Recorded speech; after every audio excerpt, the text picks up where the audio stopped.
Pues tengo que festejar el día de hoy por dos motivos.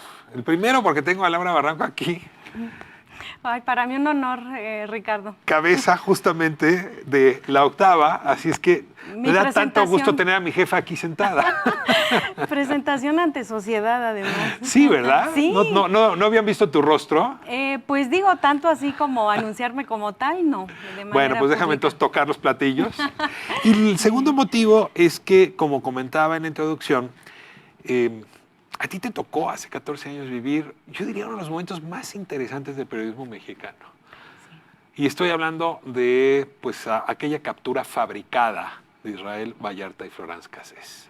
Eras la coordinadora de información de Carlos Loret de Mola y a ti te toca percibir muy rápido que lo que está pasando en pantalla huele a plástico, huele a falsedad. Te ruego despacito para la audiencia. Sí, por supuesto. ¿Cómo te enteraste que esa iba a ser la nota del día y cómo fue tu instinto periodístico descubriendo que ahí estabas ante una fabricación?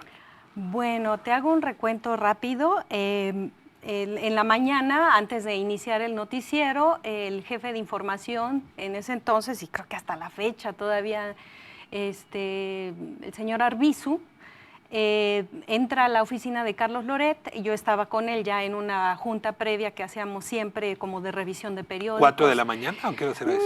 Serían como las 5:30, quizá, ¿no? Entonces entra y dice, oye, nos están ofreciendo de la AFI una primicia. Carlos, sin mayor atención, dijo, sí, está bien. O sea, Perdón si te interrumpo. Hay quienes supusimos que eso lo habían pactado desde el día anterior. Tú lo descartas. No. Esto salió en el momento. Fue en el momento, fue en la mañana, la ofrecieron. Yo creo que, al igual que yo, que mi persona, la de mis compañeros, incluido Carlos Loreda, asumieron que se trataba de la presentación de un grupo ahí de detenidos, con la clásica presentación que hacían hasta hace unos años, desde los gobiernos federales, de unos presuntos delincuentes con los decomisos, ¿no? No sabíamos todavía dónde era, ¿no?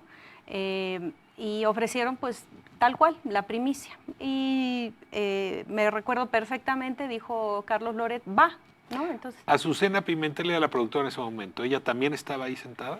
ella no estaba en ese momento, ella ya estaba haciendo la revisión de todas y cada una de las notas que se iban a presentar, ¿no? Entonces, en ese momento nada más estaba Loret y una servidora y en esa oficina.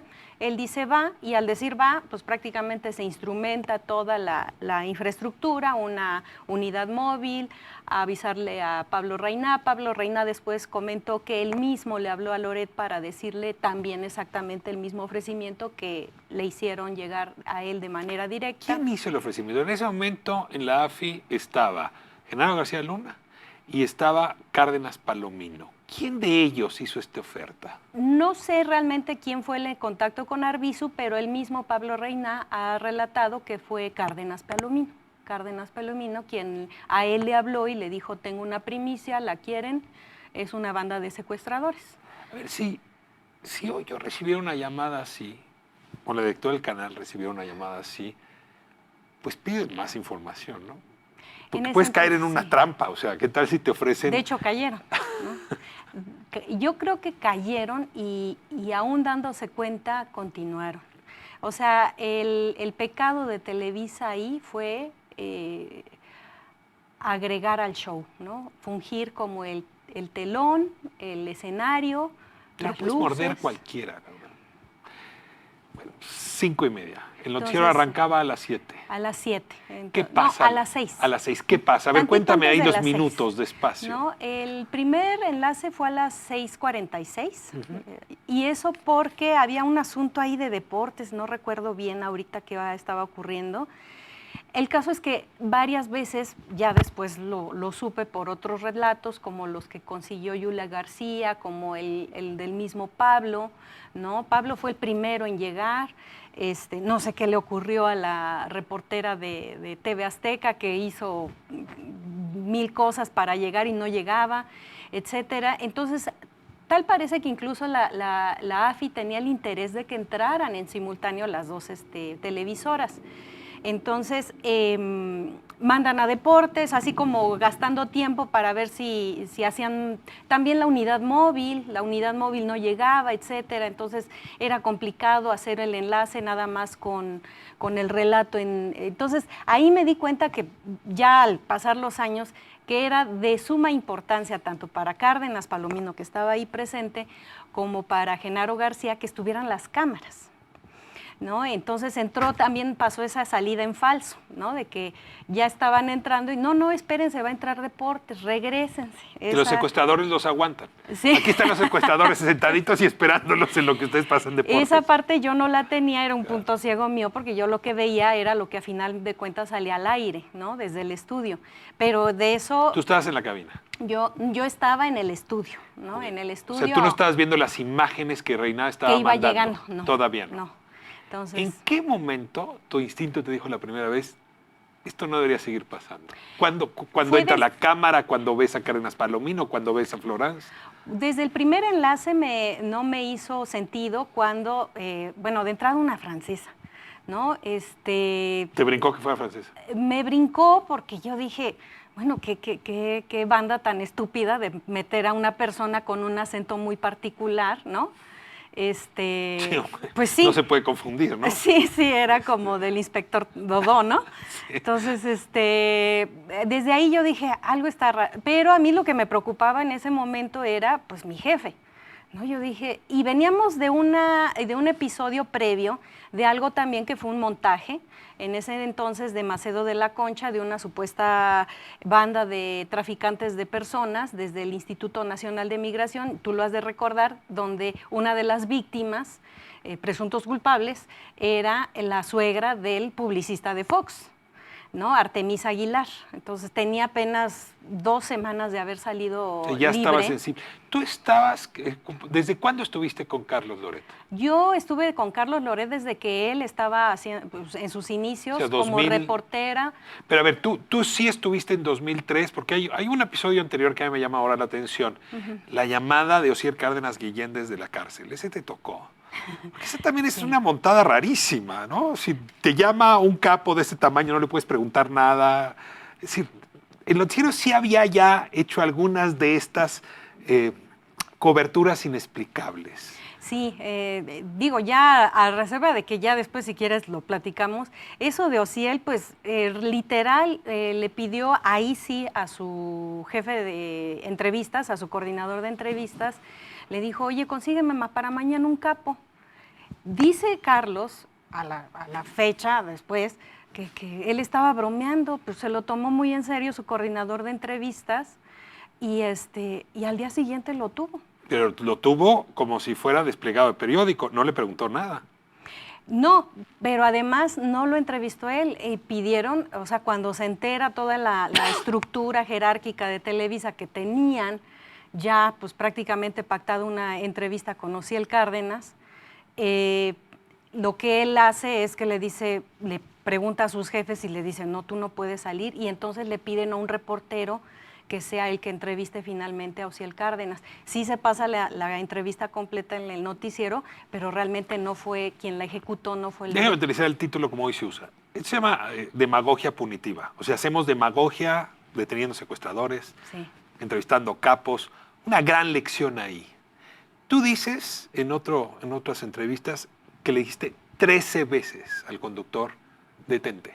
Para allá. Yo le decía, para allá. Pero para allá quiere decir, en el Chícharo te acercaste, lo bloqueaste, ¿qué hacías? Era un chat, es un sistema de noticias, te permite comunicarte con tu jefe, con el equipo, etcétera. Y entonces era la forma en la que nos comunicábamos cuando él estaba al aire. Entonces yo le escribí desde el primer enlace, le dije, oye, es una francesa, aguas. Y además no me hace sentido que una francesa la involucren en una banda de secuestradores, pues no te desde hizo el caso. tono de voz. Tardó mucho, casi una hora. ¿Tú te diste cuenta de la mano del policía apretándole el cuello a Israel Vallarta, que luego supimos es la de Cárdenas Palomino, pero a ver, eso ya se ha tipificado como tortura? ¿Te diste cuenta que estaban sufriendo tortura los secuestradores? Se lo dije tal cual, le dije, están torturando al presunto secuestrador en cadena nacional, para allá, ¿no? Y al cabo, ahora, no me consta que en tiempo real veía mis mensajes. Él me responde a casi una hora después, cuando me dice como en sorna, no te calientes, Cautín. Cautín es esta cosa que uno usaba para hacer grabados, ¿no? Rotograbado. O sea, Sí. ¿y te decía Cautín o ahí te bautizó Cautín? No, era una frase que él usaba de forma muy coloquial, ¿no? Él usaba eso de no te calientes como diciendo, ya bájale. Ya baja, no es tan Ajá. relevante. Exactamente, oye, tranquila, ¿no? Entonces, esa ocasión, bueno, así me responde primero, y entre esa respuesta y la segunda, que realmente él me respondió únicamente en 2 ocasiones, yo le dije 13 veces para allá. Se acaba este episodio donde el noticiero se volvió espacio para una telenovela matutina y los directivos los invitan a todos a festejar. Entonces narrado que Bernardo Gómez, pues no sé si les ofreció desayuno, pero festejó Invitó el a rating. toda la producción. Y todos aplaudían. Todos ¿Y tú estaban cómo felices. estabas No, dentro de yo ti? estaba, la verdad, simplemente me aislé, no participé y obviamente no fui, ¿no? Ha señalado como responsable a Azucena Pimentel de haber Sí. calentado el Cautín.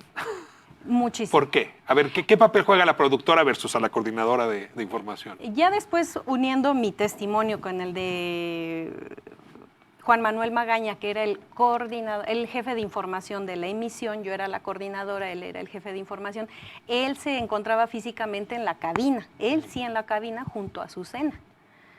Y él sí comenta que esta Azucena era la que hacía que se alargaran más los enlaces, no solamente eso, que se intensificaran. El drama. O sea, que prácticamente desde principio a fin todo el noticiero fue esa parodia. Métanse a la casita, tomen, Sí. entrevisten a los secuestrados, filmen a los presuntos secuestradores. 2 secuestrados, nada más. Es una gran pregunta, ¿no? Nada más agarraron a 2. Exactamente. Corte A, se hace un largo silencio.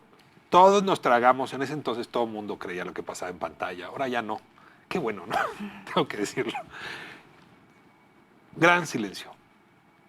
Públicamente esto se rompe el día que Genaro García Luna visita a Denise Dresser en su, digo, a Denise Merker, mira nada más el error que estoy cometiendo, a Denise Merker en su programa, y ahí logra Denise Merker una extraordinaria llamada, ahí sí diríamos, de Florence Cassés, quien desmiente a Genaro García Luna en horario triple A, y en ese momento desnudan a la televisora. A ver, yo te ruego que te vayas a ese momento. ¿Dónde estabas tú? ¿Dónde estaba Carlos? ¿Dónde estaba la conversación entre ustedes?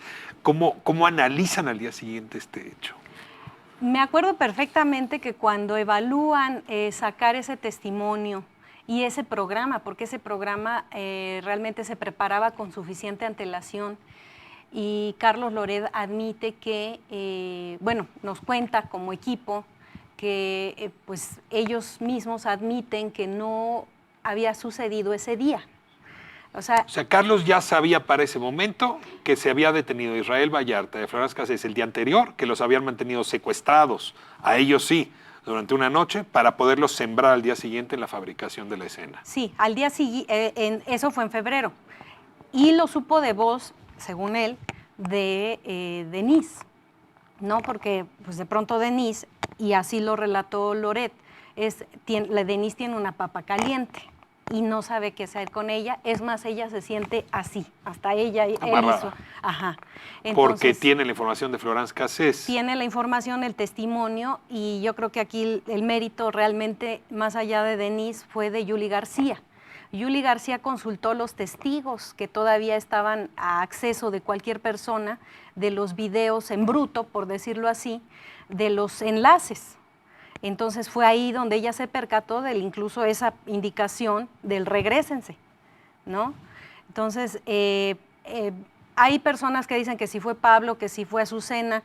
Yo lo único que podría decir es que si fue Pablo, realmente fue transmitiendo la orden de Azucena. Pablo no hubiera tenido... El de regreses. A ver, entonces hay una escena que sería interesantísimo preguntárselos, personal, entre 2 amigos, porque además son buenos amigos, Denise Merker y Carlos Loret de Mola. Y ahí Denise le dice, tengo información de que lo que hiciste estuvo mal.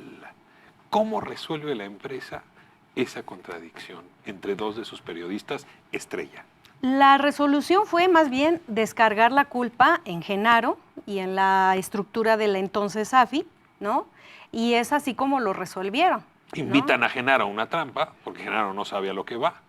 Y ahí está Genaro a la mitad de la entrevista y entra Florence Cassés al aire. Entra Florence, exactamente, y entonces si te das cuenta, Ricardo, es la misma estrategia que usó Televisa con Frida Sofía. Literalmente poner hincados a dos marinos y decir fueron ustedes y acepten su culpa, ¿no? O sea, Genaro nos engañó, Nos engañó. nos tomó el sí. pelo. Y yo creo que en ese entonces Denise todavía tenía pues un halo de una legitimidad periodística muy fuerte. Todavía. ¿No? Yo creo que más, incluso venía con esa carga de CNI, el otro Canal 40, el previo al que conocemos todos, ¿no? Y yo creo que sí también se sintieron un poco atados ellos en siquiera sugerirle algo indebido a Denise, ¿no? Que si ahorita nos recordamos, Denise ya contribuyó a lo de Frida Sofía, ¿no? A nadie se le va a olvidar esa escena. Ahora, yo me pregunto, no sé si aprendemos, o sea, y tú diriges un canal, mira cuánto ha corrido agua bajo el río. ¿Tú no permitirías ya que te hablara ahorita, no sé, Omar García Harfuch y te dijera, tengo en este momento para ti en vivo una cosa que va a ocurrir en Tepito, pero no te puedo decir qué va a pasar? ¿No morderías ese anzuelo? Pues definitivamente no. Yo creo que las filtraciones ya deben de dejar de ser, ¿no? El debido proceso ha cobrado mucha relevancia a raíz de casos como a raíz de documentales como el de Laida Negrete y presunto Ricardo. Culpable. Ajá. Entonces, tenemos que asimilar eso. Son presuntos, ¿no? Y hasta en tanto la justicia no los juzgue, pues los medios no pueden ocupar y ser jueces de un acto del que ni siquiera han investigado. Florence Cassés está libre porque tuvo una defensa magistral, pero quizá por el mismo motivo que tú diste al principio, y me duele decirlo, porque es francesa. Y Emmanuelle Steele, que es como la primera periodista que escribió un largo libro sobre el caso de los Vallarta, ya no sobre Florence Cassés, está convencida de que los Vallarta, y particularmente Israel, está encerrado, no porque sea secuestrador, sino porque es mexicano. ¿Tú has tenido tiempo de mirar durante estos 14 años el caso? ¿Le concedes alguna credibilidad a la acusación que hay contra Israel Vallarta de que haya sido secuestrador? Ninguna. Ninguna. Si fuera tan contundente, de entrada tendría una sentencia. 14 años después, ni siquiera en primera instancia. Está en prisión preventiva. O sea, ¿de verdad un mexicano merece eso? Si fuera culpable, lo que merece es una condena. Israel ha sido muy necio con una cosa. Ha pedido que Carlos Loret vaya y comparezca. Y el juicio se ha tardado porque Carlos Loret no ha ido. ¿Qué opinión te da la necedad de uno y la negativa del otro? Yo creo que la necedad aparente de Israel pues es una sed de justicia, ¿no? De que no haya ningún resquicio para un juez de decir que quizás sí, ¿no? La duda razonable que luego muchas veces traen tan manoseada a los jueces de una u otra forma y que lo usan como recurso, ¿no? Y en el caso de Loret, pues porque se sabe culpable. Porque se sabe culpable y yo soy de las personas que están convencidas, no sé si a nivel legal tenga que enfrentar alguna sanción, pero sí tiene que enfrentar una sanción social. Y nosotros como... O sea, Carlos nunca ha explicado públicamente este asunto. La ocasión cuando estaba la víspera de la salida, y me queda claro que le avisaron, ¿no? O sea, se siguen filtrando las cosas desde los altos sitios de cualquier poder, sea judicial, legislativo o ejecutivo, le alertaron y entonces él se saca de la manga diciendo, nadie me alertó. Y en ese momento, al día siguiente, pero inmediatamente le ofrecí mi testimonio a Carmen diciéndole, tengo el chat. Con las 13 veces que con le las dije. 13 veces diciéndole, para allá, y señalándole todas y cada una de las irregularidades. O sea, la inmoralidad fue haber dicho que nadie le había avisado cuando tú sí le avisaste. Yo me deshice y además hasta se mofó primero de mí, después casi me desacredita, ¿no? Diciéndome es nota.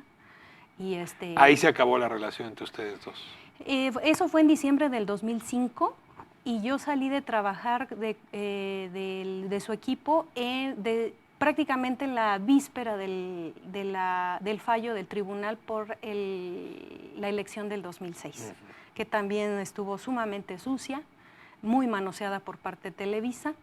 Es la del haya sido como haya sido. Exactamente. Entonces, yo estoy convencida de que lo del 2006 fue un fraude y hasta la fecha, ¿no? Y definitivamente no estaba dispuesta a seguir prestando mis servicios para una empresa estafadora. Pues Laura Barranco, qué gusto tenerte aquí en el doble carácter. Es decir, como una periodista que hoy nos puede decir qué hay que hacer y qué no hacer para que el periodismo mexicano crezca a la altura que se merece. Y Gracias. segundo, desde luego, por tenerte aquí como directora de La Octava. Pues te agradezco mucho, Ricardo, y pues para mí un honor estar acá con todos ustedes y pues la confianza que me han depositado la familia Aguirre y no nada más ellos, sino también Julio Hernández, quien es el director editorial de esta Muchísimas gracias, televisora. Pues nos vamos a corte y de vuelta tengo a Guadalupe Vallarta justamente para completar esta historia. ¿Dónde está Israel Vallarta? Particularmente, ¿dónde está su proceso judicial hoy en día, 14 años después?